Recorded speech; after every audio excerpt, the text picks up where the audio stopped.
할렐루야, 반갑습니다. 14회로 돌아온 요한복음 시간입니다.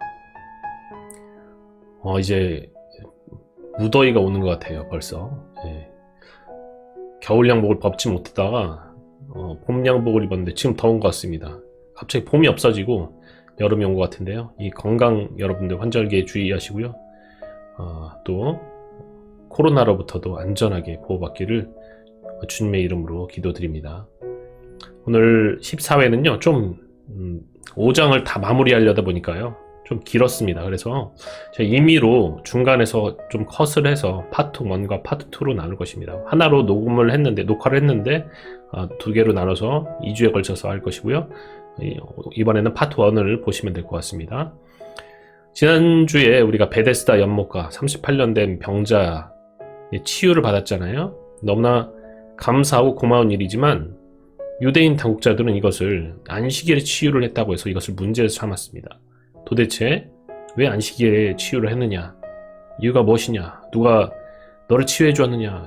뭐 이럴 때 예수님이 이제 거기에 대해서 하나님과 도대체 예수님은 어떤 관계가 있고 또 유대인들의 잘못된 점은 무엇인지 오늘 본문에서 살펴볼 것입니다.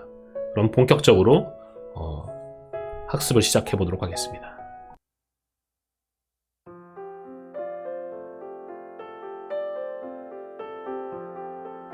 (2021년) 4교구 다윗셀 성경 공부 14번째 시간입니다. 요한복음입니다. 12과 오늘 씬 12 67페이지에서부터 71페이지를 다루겠는데요. 하나님과 동등됨의 증거라는 제목입니다. 요한복음 5장 19절부터 47절의 말씀으로 오늘 5장을 마치도록 하겠습니다. 그러면 말씀을 읽어보도록 하겠습니다. 그러므로 예수께서 그들에게 이르시되 내가 진실로 진실로 너희에게 이르노니 아들이 아버지께서 하시는 일을 보지 않고는 아무것도 스스로 할 수 없나니 아버지께서 행하시는 그것을 아들도 그와 같이 행하느니라. 아버지께서 아들을 사랑하사 자기가 행하시는 것을 다 아들에게 보이시고 또 그보다 더 큰 일을 보이사 너희로 놀랍게 여기게 하시리라. 아버지께서 죽은 자들을 일으켜 살리심같이 아들도 자기가 원하는 자들을 살리느니라. 아버지께서 아무도 심판하지 아니하시고 심판을 다 아들에게 맡기셨으니 이는 모든 사람으로 아버지를 공경하는 것 같이 아들을 공경하게 하려 하심이라. 아들을 공경하지 아니하는 자는 그를 보내신 아버지도 공경하지 아니하느니라. 내가 진실로 진실로 너희에게 이르노니 내 말을 듣고 또 나 보내신 이를 믿는 자는 영생을 얻었고 심판에 이르지 아니하나니 사망에서 생명으로 옮겼느니라. 진실로 진실로 너희에게 이르노니 죽은 자들이 하나님의 아들의 음성을 들을 때가 오나니 곧 이때라. 듣는 자는 살아나리라. 아버지께서 자기 속에 생명이 있음같이 아들에게도 생명을 주어 그 속에 있게 하셨고 또 인자됨으로 말미암아 심판하는 권한을 주셨느니라. 이를 놀랍게 여기지 말라. 무덤 속에 있는 자가 다 그의 음성을 들을 때가 오나니 선한 일을 행한 자는 생명의 부활로 악한 일을 행한 자는 심판의 부활로 나오리라. 내가 아무것도 스스로 할 수 없노라. 듣는 대로 심판하노니 나는 나의 뜻대로 하려 하지 않고 나를 보내신 이의 뜻대로 하려 함으로 내 심판은 의로우니라. 내가 만일 나를 위하여 증언하면 내 증언은 참되지 아니하되 나를 위하여 증언하시는 이가 따로 있으니 나를 위하여 증언하시는 그 증언이 참인 줄 아노라. 너희가 요한에게 사람을 보내매 요한이 진리에 대하여 증언하였느니라. 그러나 나는 사람에게서 증언을 취하지 아니하노라. 다만 이 말을 하는 것은 너희로 구원을 받게 하려 함이니라. 요한은 켜서 비추이는 등불이라. 너희가 한때 그 빛에 즐거이 있기를 원하였거니와 내게는 요한의 증거보다 더 큰 증거가 있으니 아버지께서 내게 주사 이루게 하시는 역사 곧 내가 하는 그 역사가 아버지께서 나를 보내신 것을 나를 위하여 증언하는 것이요 또한 나를 보내신 아버지께서 친히 나를 위하여 증언하셨느니라. 너희는 아무 때에도 그 음성을 듣지 못하였고 그 형상을 보지 못하였으며 그 말씀이 너희 속에 거하지 아니하니 이는 그가 보내신 이를 믿지 아니함이라. 너희가 성경에서 영생을 얻는 줄 생각하고 성경을 연구하거니와 이 성경이 곧 내게 대하여 증언하는 것이니라. 그러나 너희가 영생을 얻기 위하여 내게 오기를 원하지 아니하는도다. 나는 사람에게서 영광을 취하지 아니하노라. 다만 하나님을 사랑하는 것이 너희 속에 없음을 알았노라. 나는 내 아버지의 이름으로 왔음에 너희가 영접하지 아니하나 만일 다른 사람이 자기 이름으로 오면 영접하리라. 너희가 서로 영광을 취하고 유일하신 하나님께로부터 오는 영광을 구하지 아니하니 어찌 나를 믿을 수 있느냐. 내가 너희를 아버지께 고발할까 생각하지 말라. 너희를 고발하는 이가 있으니 곧 너희가 바라는 자 모세니라. 모세를 믿었더라면 또 나를 믿었으리니 이는 그가 내게 대하여 기록하였습니다. 그러나 그의 글도 믿지 아니하거든 어찌 내 말을 믿겠느냐 하시니라. 아멘. 들어가는 글입니다. 오늘은 하나님과 동등된 증거인데요. 예수님이 하나님과 동등된 증거에 대해서 오늘 이야기를 할 것입니다. 자, 본문은요, 38년 된 병자를 지난번에 베데스다 연못가의 병자를 고친 안식일에 고친 것에 대한 표적에 대한 해설적인 메시지라고 할 수가 있겠습니다. 18절의 내용에 대해서 예수님은 자신이 하나님과 동등됨을 구체적으로 증거하시는데요. 19절에서 29절까지는 성자의 권위를 말하고 30절에서 47절까지는 성자의 구체적인 권위를 말하나 결국에는 유대인들은 끝까지 거부하였다라는 것이 오늘의 말씀의 내용이 되겠습니다. 본문 설명입니다. 먼저 5장 19절에서부터 29절의 주제를 살펴보도록 하겠습니다. 19절, 아버지와 아들의 친밀한 관계를 나타내는데요. 자, 아버지와 아들의 친밀한 관계를 당시 기술자가 되는 데 있어서의 도제 관계의 예에 따라서 말씀을 하십니다. 도제 제도라는 것은요, 주로 이제 중세의 유럽의 길드에서 나온 그런 말인데, 수공업적 기능의 후계자 양성 제도, 그래서 제자를 키우는 거죠. 근데 이것이 아버지 아들에게도 쓰이기도 합니다. 일본 같은 데 이제 가업을 많이 물려받는데, 이제 그런 뜻으로 아들이 아버지의 가업을 이어받는 경우, 이럴 때도 도제의 제도, 직접 기술자로부터 그 기술을 이어받는 것이죠. 전수받는 것이죠. 아들은 순종하는 자로서 아버지가 하는 행동을 보고 그대로 행합니다. 네. 이것은요, 예수님이 하나님과 하나이며 또한 신적 본성을 가진 분이라는 면에서 하나님과 동등하면서도 또 아버지와 아들이라는 면에서는 아버지께 순종하는 자임을 동시에 나타내고 있습니다. 아버지와 동등하지만 또 순종하는 자, 이것이 특별히 요한복음에서 예수님과 아버지 하나님과의 관계를 나타내는 주요 모티브가 되겠습니다.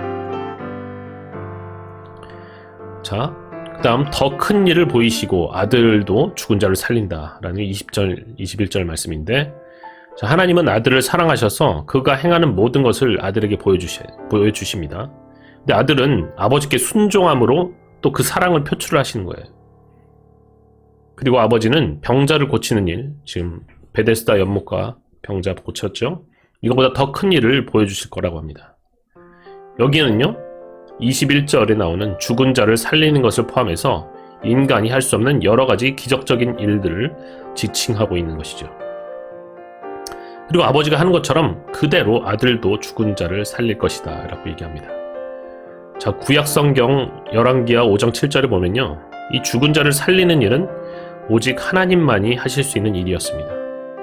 하지만 여기서는 아들도 하나님의 신적 본성을 가지신 분이기 때문에 아버지가 하는 것처럼 다 죽은 자를 살리실 수 있다는 것이죠. 자, 22절, 23절을 보면 심판의 권세를 위임하고 또 아버지 공경하는 것과 아들 공경하는 것을 똑같이 하게 만든다는 것입니다. 자, 창세기 18장 25절 등에 따르면 심판의 권한은 당연히 하나님께만 있습니다. 근데 이제 여기서는 아버지의 심판 권한을 행사하지 않으시고 아들에게 위임을 해주신다는 거예요.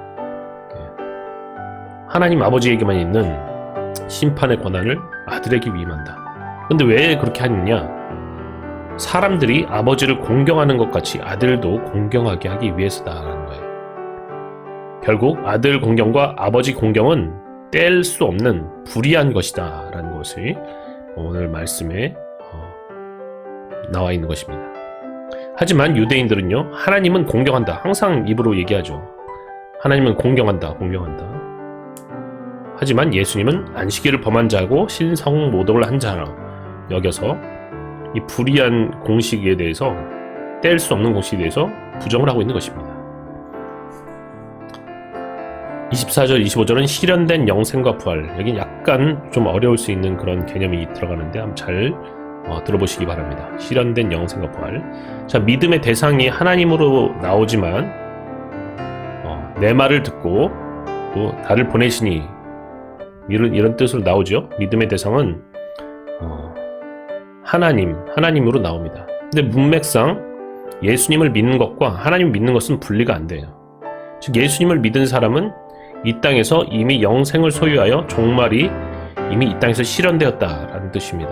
요한복음 3장 16절에 나와 있는 하반절, 하나님이 세상을 이처럼 사랑하사 독생자를 주셨으니 누구든지 그를 믿으면 멸망치 않고 영생을 얻게 한다, 이렇게 되어 있잖아요. 예수님을 믿으면 영생을 얻게 된다. 이것과 동일한 맥락에서 여기 24절에 나오면은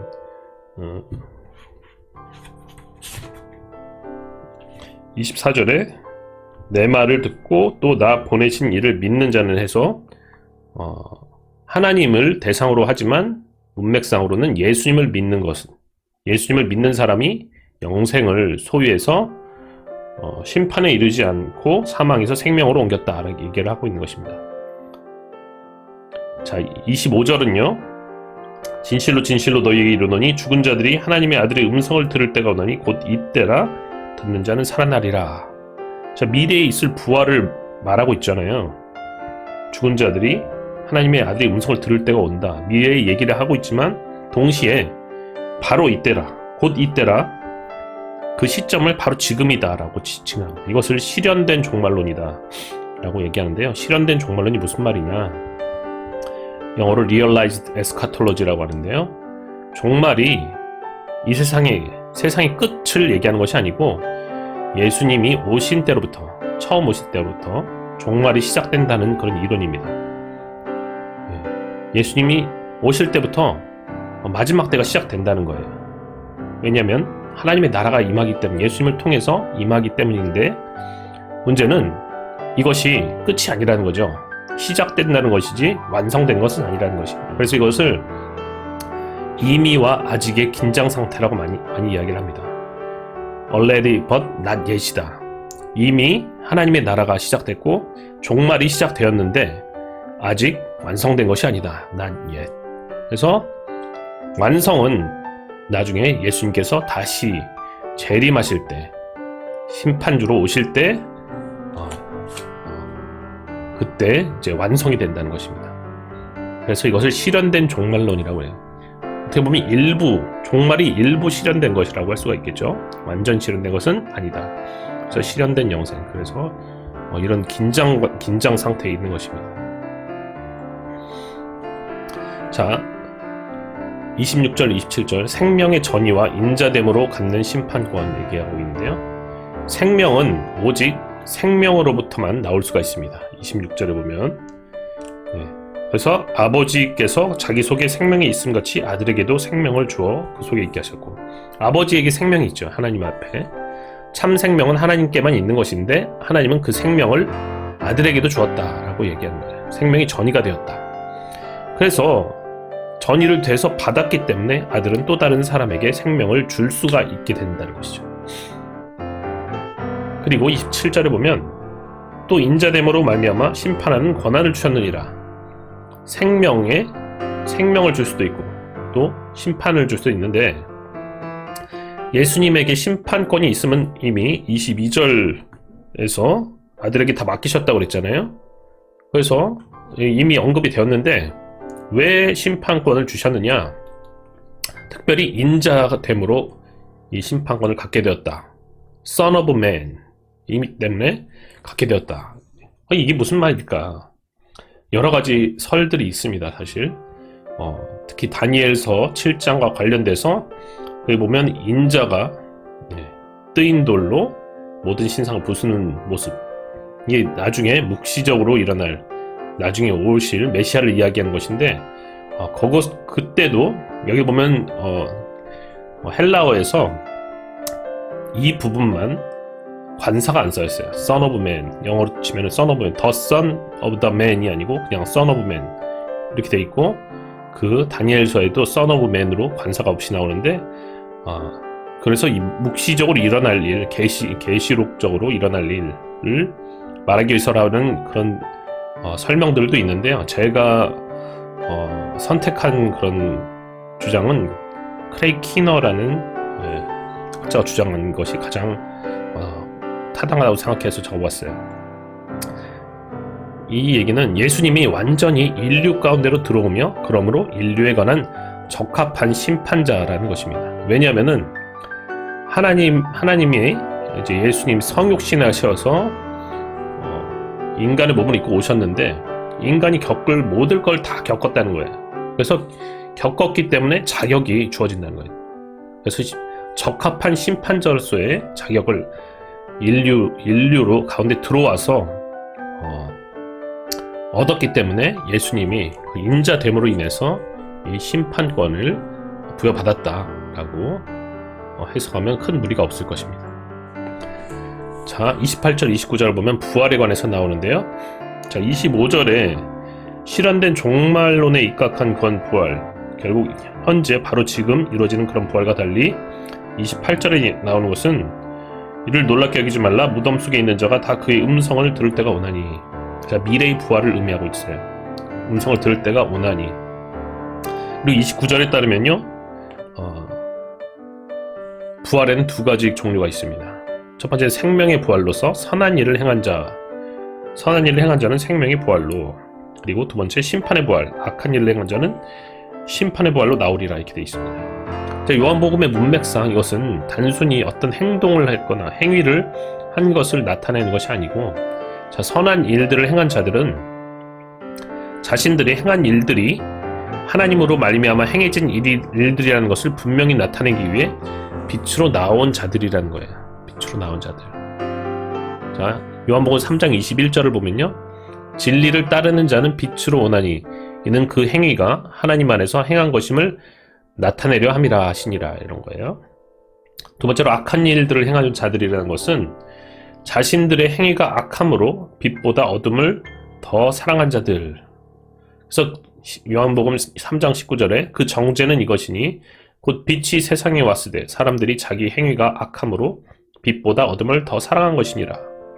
여기서 강조하고 있는 것은요, 요한은 하나님께서 보내신 이를 믿는 것이 하나님의 일임을 강조하고 있는 것입니다. 그래서 어떤 행함이라는 것은 그 원인이 있다는 거예요. 근데 그것은 여기서는 특별히 믿음에 관련된 것이에요. 그래서 선한 일들을 행한 자들은 믿었다는 거예요. 예수님이 메시아고 주인 것을 믿었다는 것이에요. 그래서 진리를 따르는 자들이 된 것이고 빛으로 왔기 때문에 그 행위가 하나님 안에서 행한 것임을 나타내려 왔다. 그래서 믿음과 이에 따르는 행위라는 측면에서 선한 일을 행한 자들 그리고 악한 일들을 행한 자들 이렇게 나눌 수가 있다. 부활은 그래서 생명의 부활과 심판의 부활이 있다. 이렇게 보면 무리가 보겠습니다. 자, 그래서 메시지를 한번 19절에서 29절까지 메시지를 정리를 해보면요, 아들인 예수님의 행동은 하나님을 따라하는 것이다라는 거예요. 근데 유대인 당국자들은 본질적으로 하나님과 예수님이 동등할 수 없다고 보았습니다. 하지만 예수님은 자신과 아버지는 하나이며 아버지가 하는 일을 그대로 하는 자다라고 말씀을 하셨죠. 예수님과 아버지는 신적인 본질에 있어서 동등한 분이라는 것입니다. 두 번째, 하나님 아버지 공경과 아들 예수 공경은 하나하라. 유대인들이 계속해서 예수님을 공격하는 것은요, 하나님은 공경하지만 예수님은 공경하지 않겠다라는 그 의도가 내포되어 있는 거예요. 이에 대해서 예수님은 아니다, 이 둘은 분리될 수 없는 것이다 라고 얘기하고 있죠.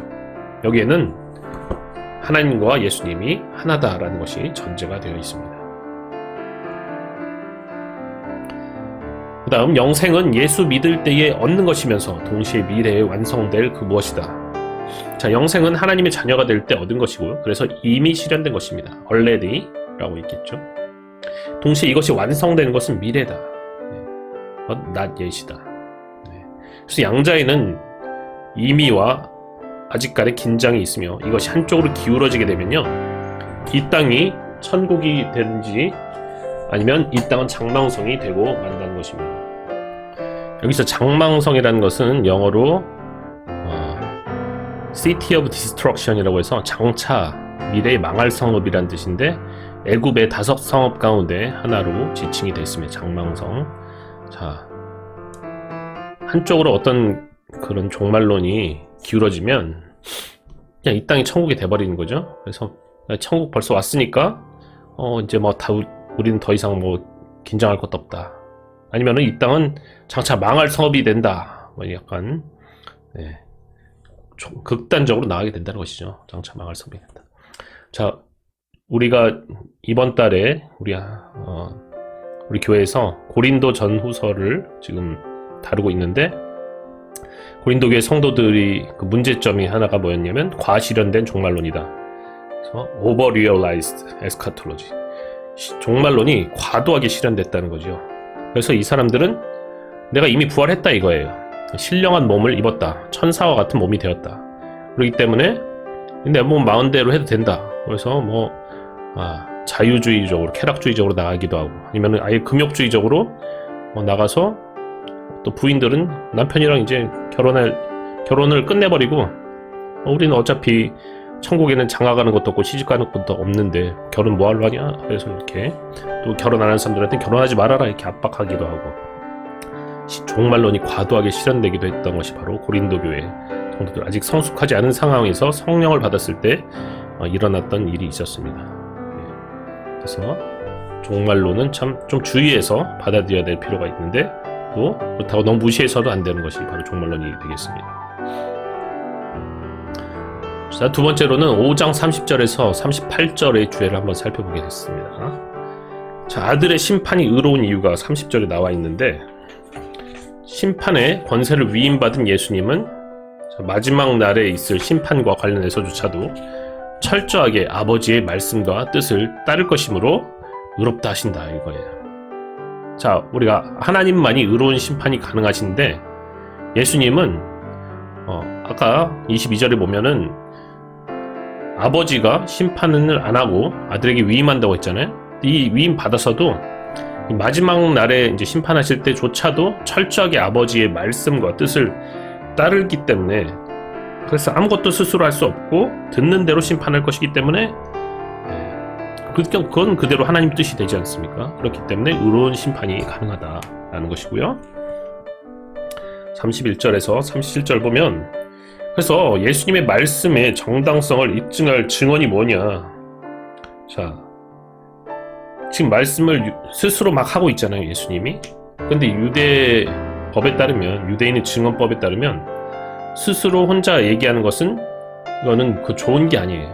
나쁘게 얘기하면은 인정이 안 되는 거예요, 이게 뭔가 법을 위반할 수도 있는 그런 거예요, 스스로. 왜냐면 자칫 자랑이 될 수가 있거든요. 이것은 악으로 보기 때문에 뭔가 정당성을 인정 못 받는 건데, 그렇기 때문에 예수님은 증언법에 따라서 스스로 말이 정당함을 증명하기 위한 증인, 또 증언이 있다라고 말씀을 하고 있는 것입니다. 자, 유대인의 증언법에 따르면요, 스스로 증언하는 것, 셀프 증언이 아니고 다른 증인 두 사람이 필요하다는 거예요. 자기 빼고. 이것이 증명되지 않으면요, 스스로 자랑한 것이 되고 좋지 않게 인식이 되게 되는 것입니다.